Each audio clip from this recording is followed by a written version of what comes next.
नमस्कार, न्यूज 18 देख रहे हैं आप। मैं हूं आपके साथ पूजा सचदेवा। आज है शुक्रवार, यानी कि जुमे की नमाज, और वक्फ संशोधन बिल दोनों सदनों से हो चुका है पास।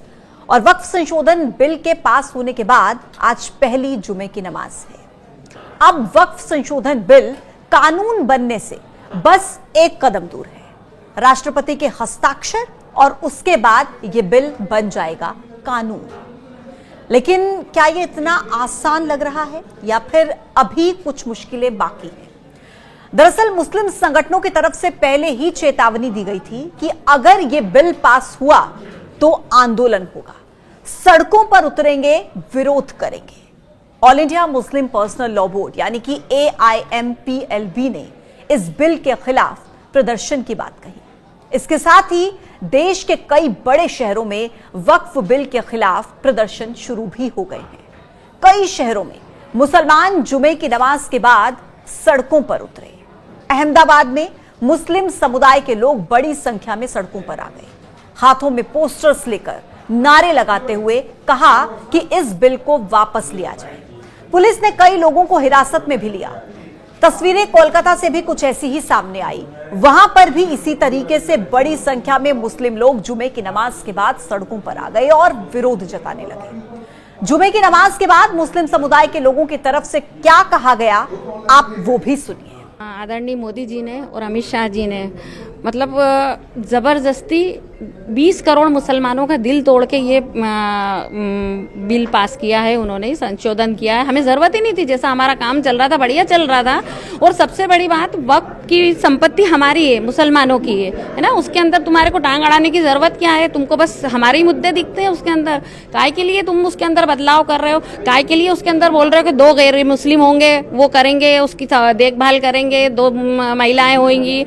तुम मंदिर, वो गणेश मंदिर का ट्रस्टी मुझे बना दो, चलो 2 मुसलमानों को बना दो। बनाओगे? तुम नहीं बनाओगे ना। फिर काय के लिए फालतू में ये हमारे लिए उदा पे करते हो और हमारे हितैषी बनते हो। पीठ पे हाथ में छुरा है, पीठ पे भोंकने के लिए तैयार हो, आगे से बोलते हैं हम हितैषी हैं तुम्हारे। देखिए, बहुमत के आधार पर कोई भी कुछ भी कर सकता है। ये तो हम यहाँ भी देख रहे हैं और वहाँ भी देख रहे हैं। परंतु वक्फ का जो गलत प्रोपोगंडा किया जा रहा है वो बहुत गलत है। जहाँ भी मस्जिद बनती है, जहाँ भी मुस्लिम उपयोग के लिए कोई भी चीज़ होती है, वो या तो रजिस्टर नगर सरकार से खरीदी जाती है या लोग उसको दान करते हैं। कभी भी कोई भी मस्जिद हमारे धर्म में है, मुस्लिम धर्म में, कि उसको ना हम कब्जा करके बना सकते हैं, ना हम कहीं छीन के बना सकते हैं। हम उस चीज़ को खरीदेंगे पहले, फिर वहाँ पर हमारी नमाज जायज़ होगी। हर एक नियम हमारे इस्लाम में पहले से ही मौजूद है। पूरी तरीके से मैं खुद ही नहीं, पूरे देश का पूरा मुस्लिम समाज इसका विरोध करता है, क्योंकि ये एक काला बिल है।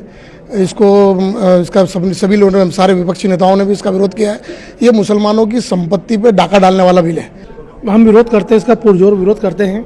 ये एक सोची समझी साजिश के तहत एक समाज को दबाने के लिए, एक तबके को दबाने के लिए, उसकी निजी संपत्ति, जो वक्फ की जमीन, उसकी निजी संपत्ति को दबाने के लिए इस तरह का बिल पास किया जा रहा है। ये संपत्ति कहीं ना कहीं नियत खराब है भारतीय जनता पार्टी की, जो उनकी निजी संपत्ति को छीनना चाहती है। हालांकि ये आशंका पहले ही थी कि जुमे की नमाज के बाद देश में शांति का माहौल बिगड़ सकता है।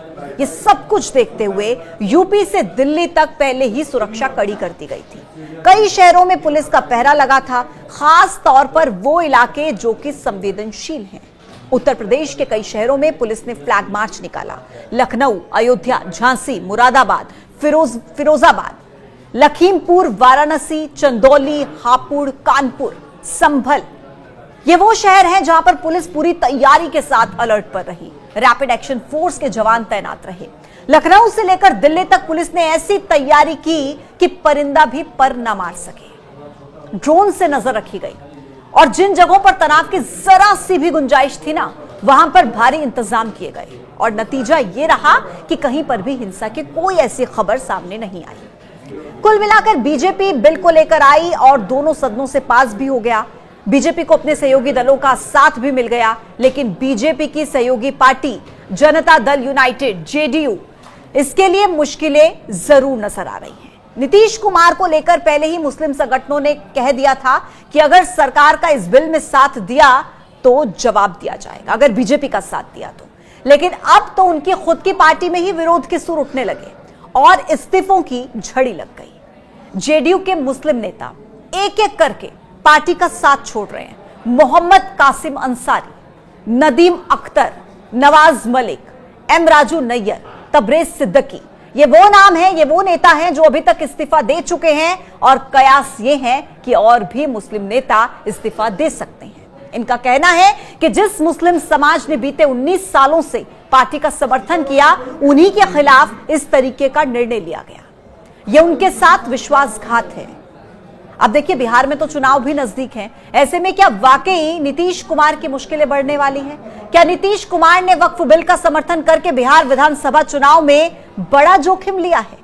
क्या वक्फ बिल का समर्थन करने से आने वाले चुनावों में वोट की चोट नीतीश कुमार को सहनी होगी? यह सवाल इसलिए क्योंकि बिहार की राजनीति में मुस्लिम वोटर बहुत अहम माने जाते हैं।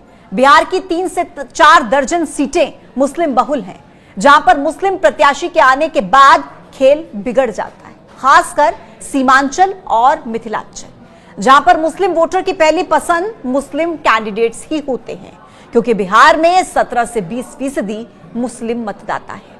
सीमांचल और मिथिलांचल के अलावा भी भागलपुर, सिवान, गोपालगंज और बेगूसराय, जहां पर मुस्लिम वोटर्स निर्णायक भूमिका निभाते हैं। बिहार में 30 से 60% मुस्लिम वोटर तकरीबन 1.5 दर्जन विधानसभा सीटों पर हैं।